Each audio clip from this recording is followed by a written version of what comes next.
Bom, a gente começa já o Placar Transamérica falando do Atlético, que tem uma semana de descanso, né? Uma semaninha aí para aproveitar, porque começa a maratona de jogos, mas quem tem mais informações sobre isso é o Eduardo Destre. Forte abraço para você, para os nossos comentaristas e também para os telespectadores que estão conosco curtindo o Placar Transamérica. O Atlético Paranaense alterou a sua programação, dada a logística do grupo rubro-negro. O técnico Fernando Diniz optou por dar folga aos atletas do Furacão até a próxima quarta-feira, data da reapresentação do elenco principal atleticano, que inicia as atividades visando o próximo compromisso do Furacão dentro do Campeonato Brasileiro. Domingo, em Salvador, o Atlético vai encarar a equipe do Bahia. E claro, com um desgaste muito grande, alguns jogadores podem até virem a serem poupados, a exemplo do que já ocorreu na semana passada. Na quinta-feira, jogo contra o São Paulo pela Copa do Brasil. Na sequência, o Atlético teve deslocamento, teve logística, teve que viajar até Porto Alegre e, claro, sentiu a falta do ritmo de jogo, o desgaste físico pesou e o Fernando Diniz não descarta poupar jogadores, a exemplo do que fez na partida contra a Chapecoense, por exemplo, quando Guilherme, Lúcio, Paulo André e Thiago Heleno foram poupados exatamente para o jogo da Copa do Brasil contra o São Paulo e fizeram a diferença, ajudando o Furacão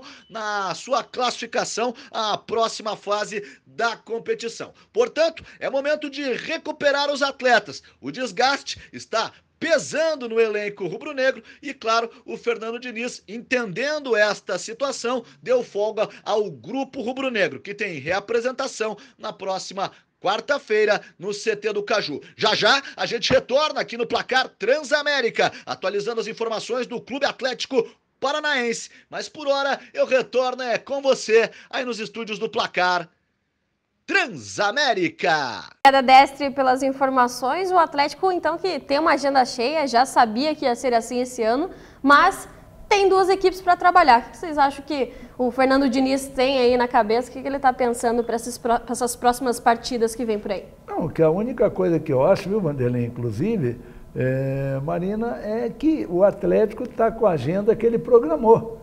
Ele programou participar dessas competições e está conseguindo, né? Conseguiu resultados embasados em suas atuações e está bem. É isso aí, o futebol é isso. Não adianta você querer priorizar uma competição que te dê dinheiro para o clube. Essas competições dão dinheiro. Campeonato Brasileiro, Sul-Americana, Copa do Brasil, principalmente, você sempre passa de fase e tem um troco a mais, né? Então, Copa do Brasil vai ganhando, né? O que acontece? Você ganha a parte e ganha com a renda. Teu time está ganhando credibilidade, o público vai assistir. E agora o brasileiro é até o final, né? Então, veja, e dentro disso aí o Atlético parece que se programou bem, apesar que no início do ano nós até contestamos por que uma equipe e a outra nós não estamos vendo treinar, o que essa outra equipe está realizando, deixou um mistério. E o torcedor ficou, e até nós mesmo, né? Ficamos assim, puxa, que virá por aí, né?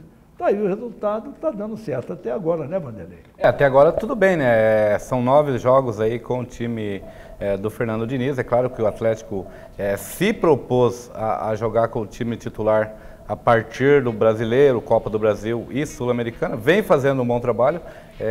Haja vista que classificou na Sul-Americana, classificou também para a próxima fase da Copa do Brasil e vem bem no Brasileiro. São 2 jogos, uma vitória e um empate. É claro que diante do Grêmio não foi lá aquela coisa, principalmente no primeiro tempo, mas dentro do que o Atlético programou, no segundo tempo aí se acertou em campo e conseguiu um resultado fora de casa muito bom, que é um empate. Inclusive, a imprensa gaúcha acabou elogiando o Atlético, dizendo que foi o único time que conseguiu realmente bater de frente com o Grêmio e fazer com que fosse uma partida bem truncada, né? O Grêmio não conseguiu jogar, apesar de ter algumas chances no gol, não conseguiu jogar tão fácil assim como ele vinha jogando. E o Atlético também a gente aqui que acompanha o Atlético sabe que vinha jogando um pouco mais fácil, porque venceu de goleada a Chapecoense, porque conseguiu vencer o New Wills lá pela Sul-Americana, mas aí quando chegou frente ao Grêmio também travou. Vocês acham que essa partida foi um divisor, né? Foi para mostrar que são duas equipes muito bem treinadas e que o Fernando Diniz está no caminho certo? Não tem dúvida nenhuma. E tem um detalhe, né? O Grêmio, eu considero hoje o Grêmio uma das melhores, campeão das Américas, né? Então, campeão da América. Então, eu acho o Grêmio hoje um dos melhores times, sem sombra de dúvida, do futebol da América, né? Um dos melhores do mundo. E o Atlético, né? E acabou jogando com 10, né? Teve um jogador expulso pela primeira falta, pelo primeiro cartão amarelo infantil que ele tomou, mas também faz parte, né, daquele momento do jogo. E o Atlético também conseguiu demonstrar que está progredindo na mão do Fernando Diniz. É claro que ainda é muito cedo, né, em se falando, são apenas 9 jogos, Marina, seu Nelson. Resta saber depois quanto ao comportamento do Fernando Diniz, porque o Fernando Diniz todo mundo já conhece. Será que ele mudou tanto a postura, principalmente na beira do campo ali, aquelas situações de jogo que ele discutia, brigava, xingava jogador? Até agora, no momento, com os ótimos resultados, isso não vem acontecendo. Não. Resta saber a hora que o Atlético tiver resultado adverso, né? Que por enquanto é só alegria, são 9 jogos, vem fazendo um bom campeonato nas 3 competições que está disputando.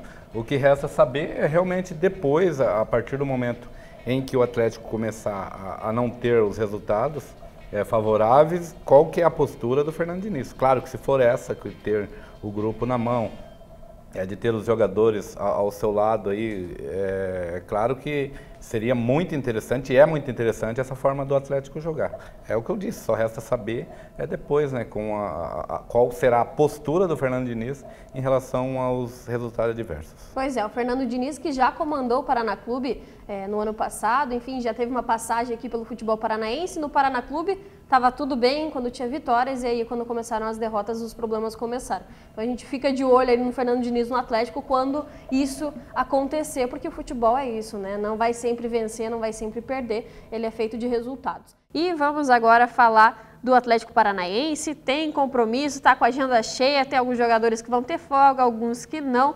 Quem vai dizer isso é o Eduardo Destre com as informações do Atlético. Maravilha, a gente retorna aqui no Placar Transamérica, atualizando as informações do Furacão. Atlético Paranaense, o time rubro-negro que se divide em 3 competições, invicto nesta temporada de 2018. O técnico Fernando Diniz já acumula 9 jogos no comando.